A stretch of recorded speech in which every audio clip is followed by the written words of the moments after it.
Bener banget. Pusaka abadi nan jaya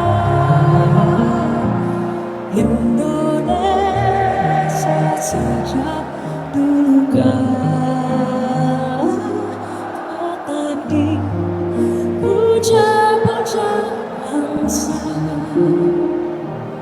di sana tempat lahir benteng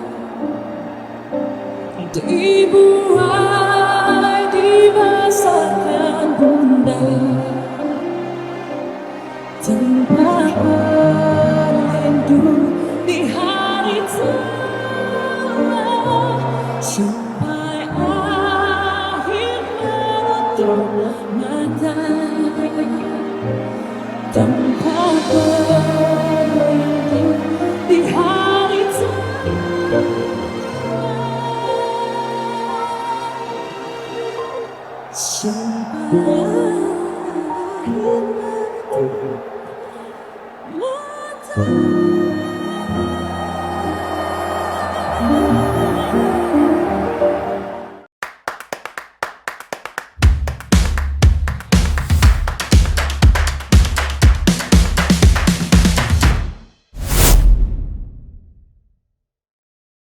Assalamualaikum warahmatullahi wabarakatuh. Salam sehat, salam sejahtera untuk kita semua. Apa kabar teman-teman? Semoga teman-teman dalam keadaan yang baik, sehat selalu, tentunya beserta keluarga, dan tetap semangat untuk terus mengikuti informasi seputar sepak bola, khususnya Timnas Indonesia. 2 pekan lagi, Timnas Indonesia di bawah kepala pelatih Sintayong akan menghadapi tim Samurai Biru. Tim yang sedang memimpin klasemen sementara di grup C ini di babak kualifikasi Piala Dunia 2026 zona Asia mendatang. Tidak main-main tentunya, tim yang akan dihadapi Timnas Indonesia ini adalah tim yang cukup hebat, cukup kuat, cukup oke. Dari 23 pemain yang dibawa ke Indonesia, 19 diantaranya pemain-pemain ini merumput di liga-liga Eropa. Mengerikan sekali memang tim Samurai Biru ini dalam laganya selama putaran ketiga kualifikasi Piala Dunia 2026 zona Asia belum terkalahkan. Bahkan Jepang dalam laga terakhirnya hanya bermain seri. Dalam 4 laga yang dilakoni tim Samurai Biru ini, mereka bertengger di posisi puncak klasemen sementara grup C dengan perolehan 10 poin, 3 kali menang dan 1 kali seri. Indonesia sendiri berada di peringkat ke-5 klasemen sementara grup C dengan perolehan poin 3 dari 4 laga. 3 kali kita seri dan 1 kali kalah kemarin melawan China di Qingdao Stadium, Cina. Pertandingan melawan tim Jepang ini adalah pertandingan yang sudah ditunggu-tunggu tentunya. Ini adalah laga yang spesial karena bagaimanapun Timnas Indonesia harus bisa mencuri poin dalam laga ini. Tentunya para supporter Timnas Indonesia, fans Garuda sudah tidak sabar lagi ingin menyaksikan laga ini di Indonesia, tepatnya di Stadion Utama Gelora Bung Karno, Senayan, Jakarta. Pelatih Jepang Hajime Momoriatsu sudah mengingatkan pemainnya bahwa melawan Timnas Indonesia kali ini harus ekstra disiplin karena Timnas Indonesia sekarang ini bukan seperti Timnas yang mereka hadapi waktu melawan Indonesia di Piala Asia di Qatar. Kepada anak asuhnya, Hajime Momoriatsu ini mengatakan jangan menganggap remeh Indonesia, sekarang mereka bukan tim yang lemah. Jangan menganggap enteng lagi Indonesia karena banyak sekali pemain-pemain yang merumput di klub-klub Eropa yang sudah bergabung dengan Timnas Indonesia. Ketika di Qatar, Jepang menang dengan skor 3-1. Sekarang Timnas Indonesia sudah banyak berdatangan pemain-pemain dari Eropa, pemain-pemain naturalisasi tentunya yang masih mempunyai darah Indonesia seperti Jay Itzes, Kelvin Verdong, Tom Hai, Nathan, Martin Pais, Miss Hilgers, Eliano, dan masih banyak lagi. Pemain-pemain yang oke, yang tentunya bisa membuat Jepang ketar-ketir. Walaupun mereka sendiri sebenarnya diunggulkan karena Jepang adalah tim yang sangat kuat di level Asia, bahkan Jepang menjadi top ranking Asia.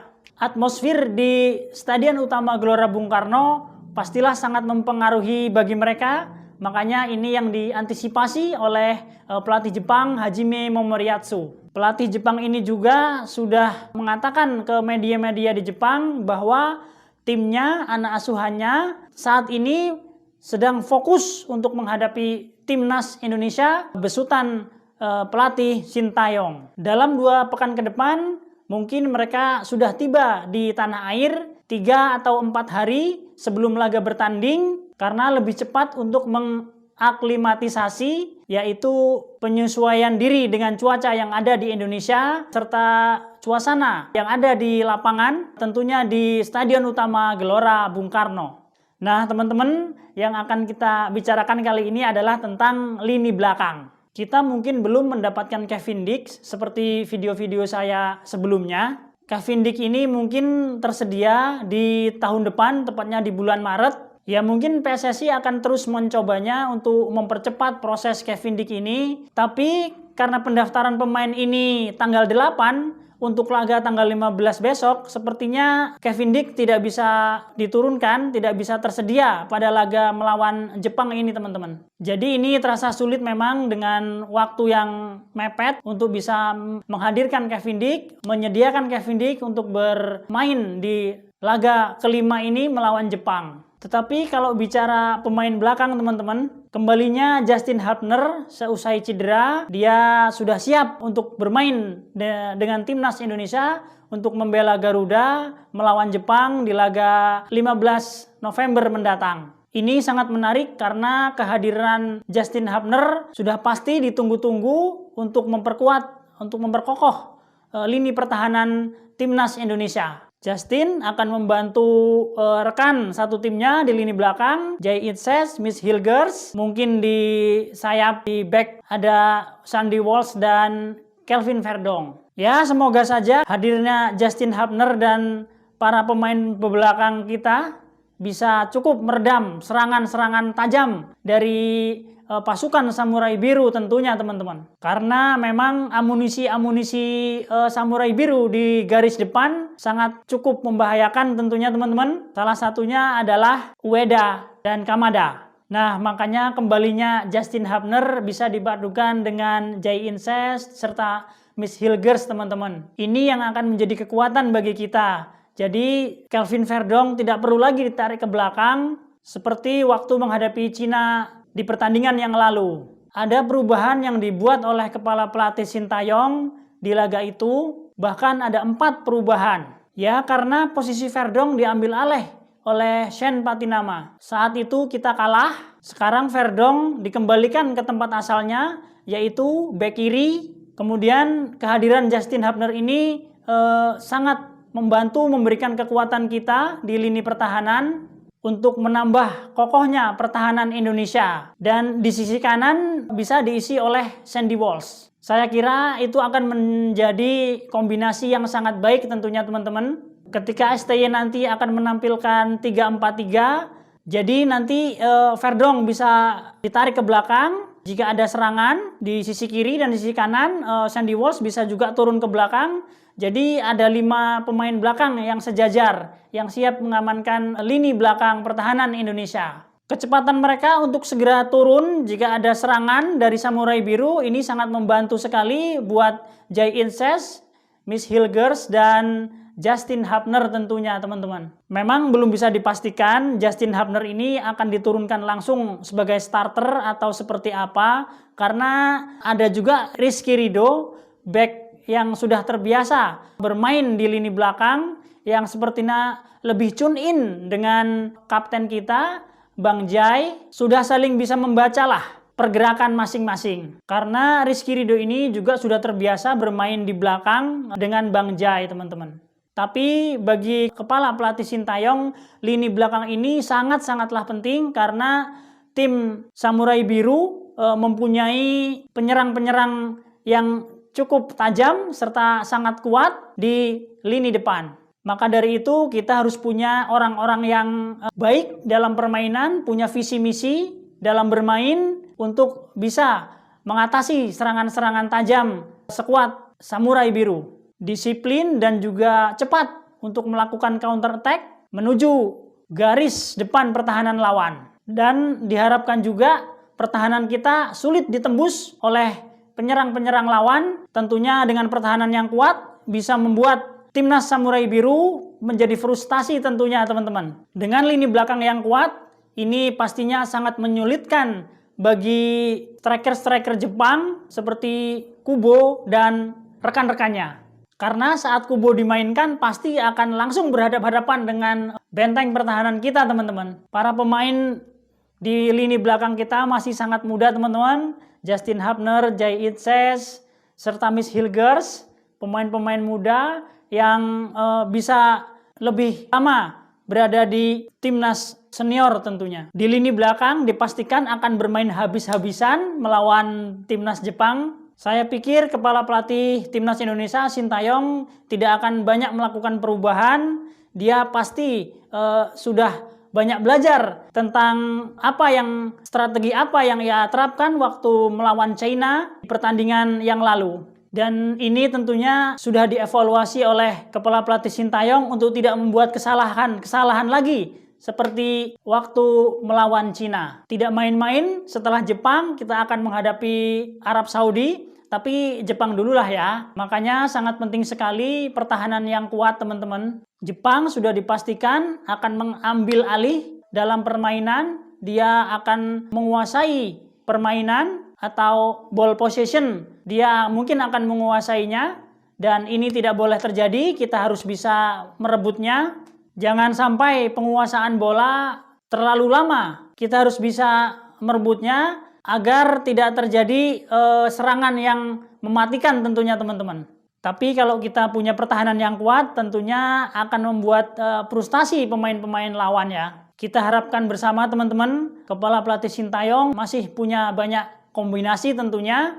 Ivar Jenner tidak bisa dimainkan karena akumulasi kartu kuning, jadi dia harus menepi dulu untuk laga ini. Tapi kita masih punya Nathan dan Tom Haye yang bisa dimainkan di laga melawan Jepang ini teman-teman. Kepala pelatih timnas Indonesia Sintayong tidak boleh lagi bermain-main karena laga ini adalah laga yang krusial, fase yang sangat menentukan langkah kita untuk berbicara, untuk menatap laga-laga berikutnya teman-teman. Karena setelah kalah dari Cina, kita berharap di laga ini kita bisa mencuri poin, bahkan laga berikutnya juga kita bisa mencuri poin lagi. Karena seandainya saja di dua laga ini kita kalah teman-teman, ya kita harus realistis teman-teman. Posisi ketiga dan 4 memang target dari kepala pelatih Sintayong untuk kita lolos lagi nanti kalau kita kalah berarti langkah kita semakin berat teman-teman. Apapun itu dalam dua laga kandang ini, apapun caranya kita harus fight, harus bertarung habis-habisan untuk mendapatkan poin agar posisi 3 dan 4 masih ada harapan kita untuk masuk ke sana. Kalau kita kalah dalam dua laga ini, maka semakin berat kita untuk menuju fase berikutnya teman-teman. Makanya bulan November ini adalah bulan yang sangat menentukan bagi langkah timnas Indonesia untuk meraih satu tiket ke Piala Dunia 2026 mendatang. Memang akan lebih kuat lagi kalau ada Kevin Dix teman-teman. Tapi ada tidaknya Kevin Dix, kita harus tetap melawan, kita harus bangkit, kita harus menunjukkan kepada mereka kita bermain di kandang sendiri, ini suatu keuntungan yang harus dioptimalkan tentunya. Intinya jangan gemeter lah ya teman-teman.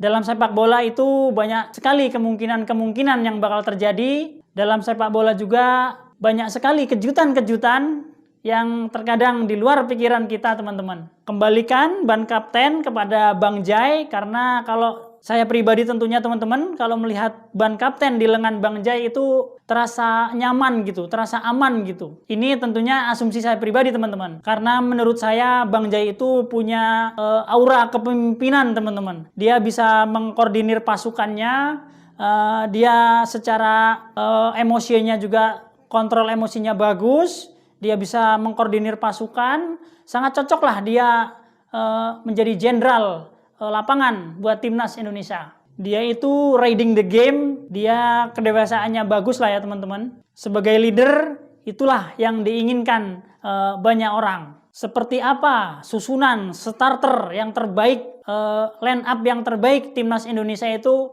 hanya Sintayong lah ya tentunya yang tahu teman-teman. Dan tentunya tanggung jawab besar yang diemban oleh kepala pelatih Sintayong untuk timnas Indonesia ini. Doa dan harapan kita semua tentunya timnas Indonesia bisa lebih baik lagi ke depannya, bisa lebih lagi mengharumkan nama bangsa di event-event internasional. Dukung terus timnas Indonesia tanpa kenal lelah. Saya Arsil Sidik, Papan Skor mengabarkan.